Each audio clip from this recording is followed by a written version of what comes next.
3 nights ago, I woke up to the sound of someone walking in my apartment. Slow, heavy steps. But when I reached over and turned on the light, the room was empty. And tonight, the TV turned itself on again, but not to a channel, to static, just static. And in the reflection, I saw it standing behind me. I thought I left everything behind when I walked out of that old house for the last time. I thought the nightmares were trapped inside those walls. But something walked out with me, and it hasn't stopped getting closer. This is what followed me from the haunted house. Then, last night, I heard it breathe, right behind me. Cold, wet, slow, like something was trying to whisper into my ear, but didn't quite know how to speak. I haven't slept in 3 days. Not really, anyway. Every time I even start to drift off, I see its face. It started as a feeling, you know? This heavy blanket of dread that I was sure I'd left behind at my family's old house. But now, it's here, in my apartment. And I just saw its face for the first time. I always figured stories like this were just that. Stories. I was wrong. Now I'm living in one. And I have to tell someone what happened, right from the beginning. I need you to know how this thing latched onto me. My family home isn't famous or anything. It's not the Amityville house. It's not some gothic mansion from a movie. It's just a completely normal 2-story house at the end of a quiet street in a town you've probably never heard of. But for my entire life, it's been active. My grandma used to tell us stories about it, things she saw when she was a girl. She'd talk about the man in the hat who would just stand at the top of the stairs watching. My grandpa, a very no-nonsense kind of guy, would just wave his hand and say it was an overactive imagination. Of course, I had my own experiences growing up.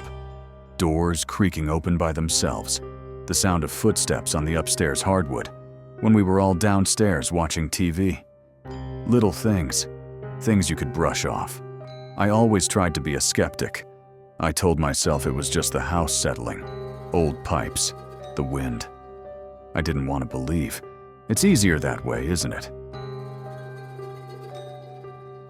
The family stories go back generations, hinting at a long history of weird occurrences.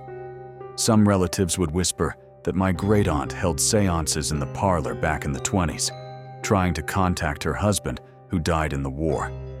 They said she opened a door she couldn't close. Maybe she did.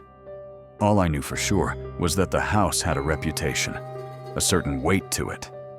You felt it the second you walked inside, a feeling like you were an intruder in your own home.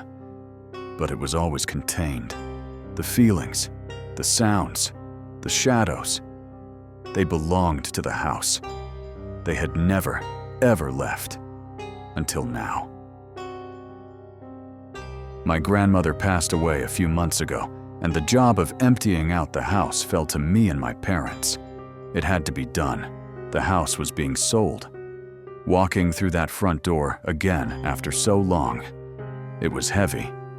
The air was thick and stale, and it felt like a deep sadness was clinging to the wallpaper. That familiar feeling of being watched was back instantly, but it felt different this time. Sharper, more personal. We spent the day sorting through a lifetime of memories, boxing up photos and tagging furniture for sale. I took the upstairs, starting with my grandmother's bedroom. The whole time, I could not shake the feeling of a presence just over my shoulder. I kept whipping my head around, expecting to see someone in the doorway, but no one was ever there. The moment it all changed happened late that afternoon. I was alone in the attic, digging through a dusty old trunk. The air up there was freezing cold, even though it was a warm day. I found an old, leather-bound photo album. Just as my fingers traced the gold design on the cover, A floorboard creaked right behind me. I froze. That wasn't the house settling. It was a deliberate, heavy step. I held my breath, just listening. Silence. My heart was hammering against my ribs. "Hello," I called out, my voice shaking a little. Nothing. I tried to laugh it off, telling myself I was just spooked from being in the creepy old house all day. But as I got up to leave, I heard it again, closer this time. And then, a whisper. It was faint, like the wind sighing, but it was crystal clear. It was one word: my name. A wave of pure, cold terror washed over me. It was so intense, it felt like a physical weight pressing me down. I grabbed the photo album, I don't even know why, and I just ran. I didn't stop running until I was out of the house, gasping for air in the bright sunlight. The photo album was still clutched in my hand. That feeling, that suffocating dread, was my unwanted souvenir. I thought leaving the house would mean leaving the feeling behind. I was so wrong. It's a 2-hour drive back to my place. For the first hour, that awful dread lingered in the car with me, like a silent, oppressive passenger. I could almost feel it in the empty seat next to me. I just gripped the steering wheel, my knuckles white, and focused on the road. But as I got closer to my own city, the feeling started to fade. It was like coming up for air after being held underwater. By the time I pulled into my apartment's parking garage, it was almost completely gone. I remember walking into my apartment and just taking this huge, deep breath. It felt clean, safe, my sanctuary. The plain, modern walls of my tiny one-bedroom are the total opposite of my family's cluttered old house. No dark corners, no creaky floors, no history soaked into the foundation. It was just my space. That first night, I slept better than I had in weeks. The weight was gone, and I just felt this overwhelming sense of relief. I told myself it was over. The house was a place full of grief and strange feelings, and my mind had played tricks on me. The stress had just ramped up my fear. It was logical, rational. I was safe now. The idea that something could have followed me home was laughable. A ghost can't just pack a bag and hitch a ride down the interstate.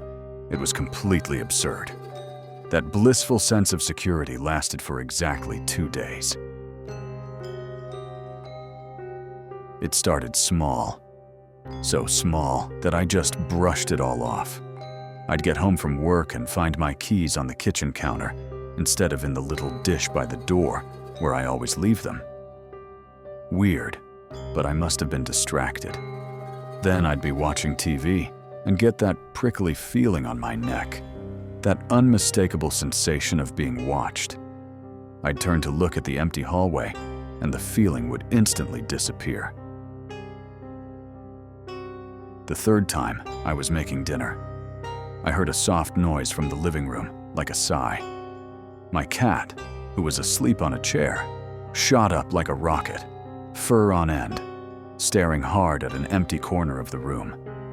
He let out this low, guttural growl I'd never heard before. That was the first time I felt a real spike of fear. They say animals are more sensitive to this stuff.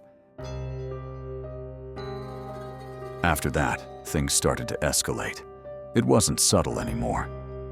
One night, as I was drifting off to sleep, I heard a whisper right next to my ear, a dry, raspy sound, and it said my name again. I bolted upright in bed, heart pounding, and slammed on the light.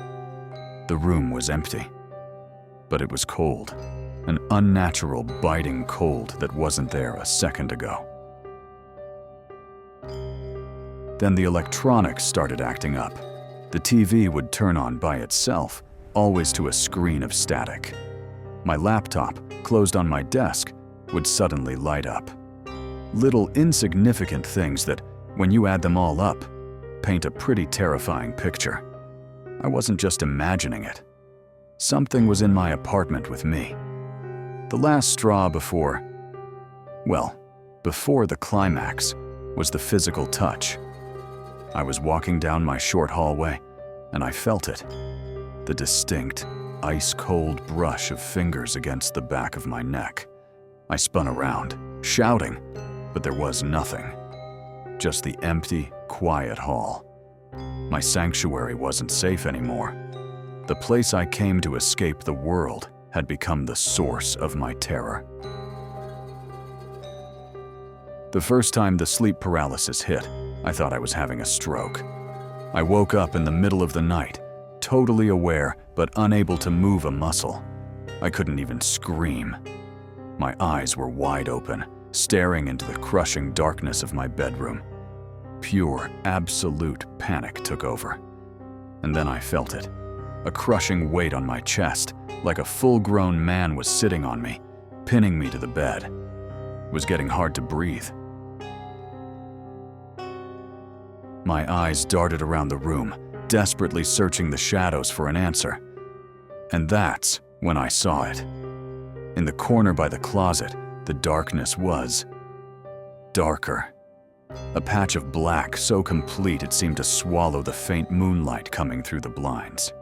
It was a shape. A tall, thin human shape with no features at all. Just a void in the shape of a man. I lay there, pinned and helpless, as this shadow figure started to move. It didn't walk. It glided, silent and smooth like smoke. The cold in the room got worse with every inch it moved closer to my bed. The weight on my chest got heavier, and a low humming sound filled my ears. I tried to scream, to force any noise out, but nothing happened. There was just the silent, desperate scream inside my own head.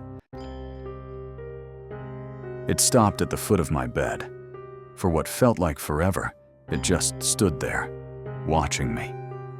I could feel its gaze, even though it didn't have eyes. Then, slowly, it started to lean forward over my paralyzed body. The shadow was so close now, I could feel the cold radiating off of it. As its head lowered to just inches from mine, the featureless black of its face started to change.